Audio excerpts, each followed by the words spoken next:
Hello મિત્રો, good morning. સ્વાગત છે આજના નવા વ્લોગમાં. મિત્રો, આશા રાખું છું આપ સૌની તબિયત સારી હશે. 3 જેટલી ક્યારી બાકી છે એટલે એમાં આજે ડાંગરનું રોપણ કરવાના છે. તો મિત્રો, બની રહો વ્લોગમાં અને વ્લોગ ગમે તો વ્લોગને લાઈક કરજો અને ચેનલને સબસ્ક્રાઈબ કરજો. સવારમાં વિલુઈ ગયા છે મિની ટ્રેક્ટર લઈને કાદવ બનાવવા માટે.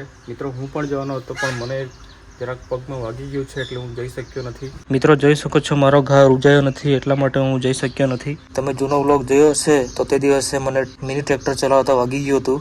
તો મિત્રો, હજુ સારું નથી થયું. તો વિલુ અને પપ્પા સવારમાં કાદવ બનાવવા માટે આવ્યા હતા ટ્રેક્ટર લઈને.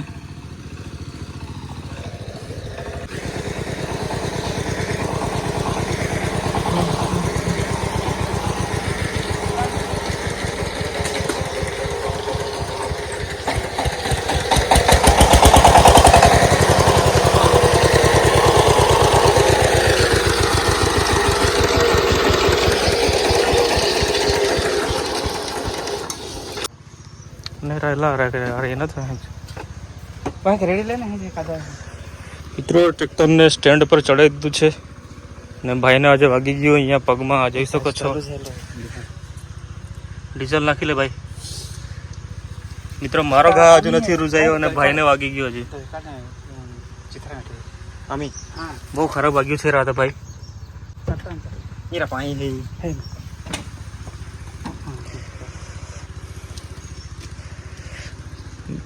મિત્રો, કાદવ બનાવતી વખતે કાચ વાગી ગયો. દારૂ પીવાવાળાએ કાચની બોટલ ફેંકી હશે ખેતરમાં, તેનો કાચ વાગી ગયો. આ ટ્રેક્ટર મિની ટ્રેક્ટર ફરાવતી વખતે મિત્રો મને વાગ્યું છે બી મિની ટ્રેક્ટર ફરાવતી વખતે જ વાગ્યું હતું. મિત્રો, વિલુને જ્યાં આગળ વાગ્યું છે ત્યાં આગળ આ એક દવા છે, દેશી દવા, કુદરતી દવા. અને અમારા બાજુ દગડ પડી ગઈ છે, આ બાંધવાના છે હવે. અને આના પાંદડા ચોળીને ત્યારબાદ આ ઘા પર બાંધવાના છે. બહુ ખરાબ વળે ગયા રીતે.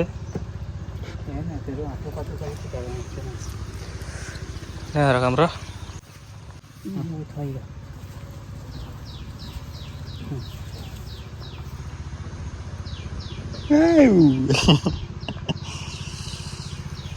દુખે ગઈ હાજે તો બહુ ખરાબ દુખે.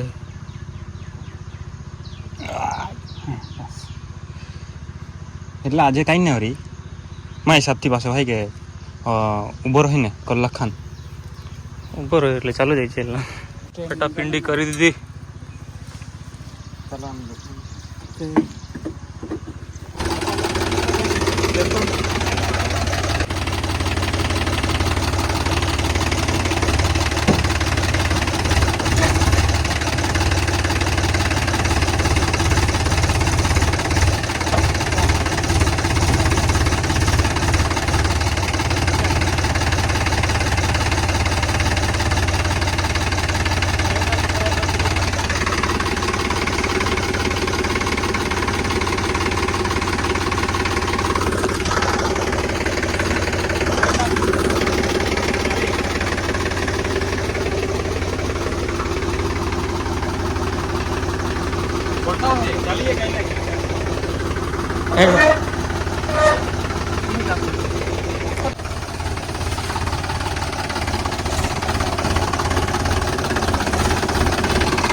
આપણી હાયાબુઝા હટાવી પડે. ટ્રેક્ટર અહીંથી રિવર્સ ચડાવવાનો છે એટલા માટે.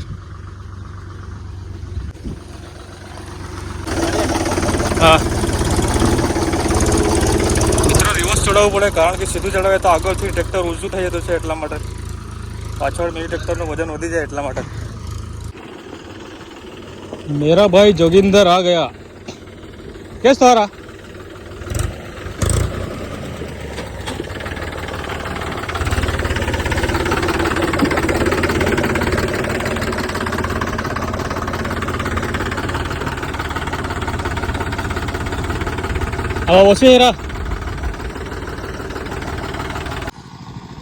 મિત્રો, વિલુને વાગેલું છે તો બી કાદવ કરવા માટે જવું પડે એવી હાલત છે. કારણ કે મને બી વાગી ગયું છે ને એને બી વાગી ગયું છે. એને અત્યારે વાગ્યું છે એટલે સાંજે દુખાવો પડશે એટલે અત્યારે કાદવ કરવા માટે જઈ રહ્યો છે. આપણે ડાંગરનું રોપણ કર્યું હતું તેમાં અત્યારે પાણી ભરાયેલું છે. અને મજૂરો પણ આવેલા છે, ડાંગરનું ધરું ઉખાડી રહ્યા છે. તો બીજા ખેતરમાં ડાંગરનું રોપાણ કરવાના છે. તો મિત્રો ડાંગરનું ધરું અહીંયા આગળ આ ખેતરમાં નાખેલું હતું. મિત્રો આ ખેતરમાંથી હવે બીજા ખેતરમાં ડાંગરનું ધરું લઈ જઈ રહ્યા છે આ પિકઅપમાં ભરીને.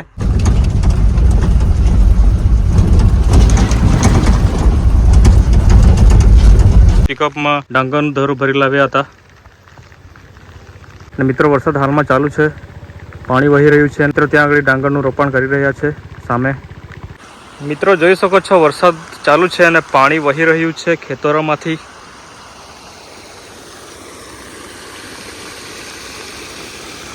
અહીંયા આગળ ડાંગરનું રોપણી ચાલુ છે. મિત્રો સવારે વિલુને અહીંયા આગળ આજે કાચ ફૂટેલો છે. મિત્રો તમને બતાવું છું.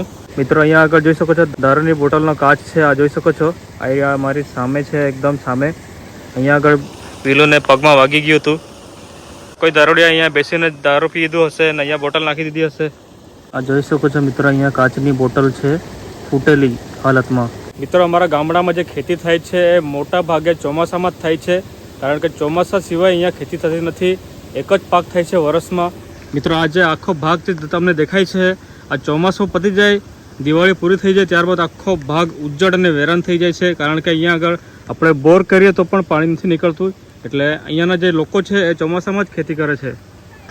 ને આ જે છે આ બી ચોમાસામાં જ ખેતી થાય છે. ત્યારબાદ અહીંથી પાણી આ જે આવે છે આ પાણી બંધ થઈ જાય છે.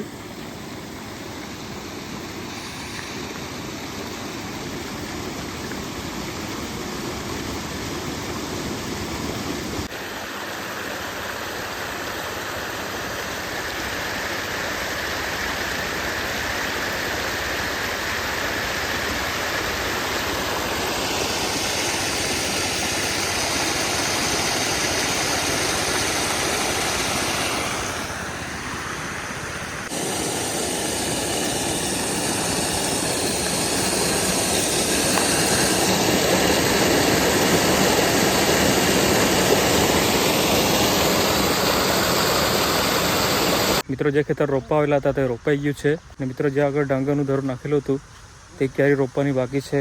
તો મિત્રો એ ક્યારી અત્યારે રોપવા જઈ રહ્યા છે. તે ત્યાં લાગ્યા હતા, જો લઈ ચાલુ છે.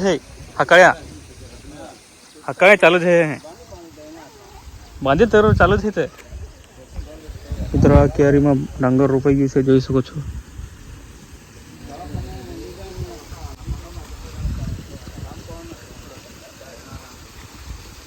જોઈ શકો છો આપણો કૂવો, આજે નાળામાંથી પાણી નીકળે છે, આનાથી ધોવાઈને ખેતરમાં કૂવો બની ગયો છે. આ જોઈ શકો છો.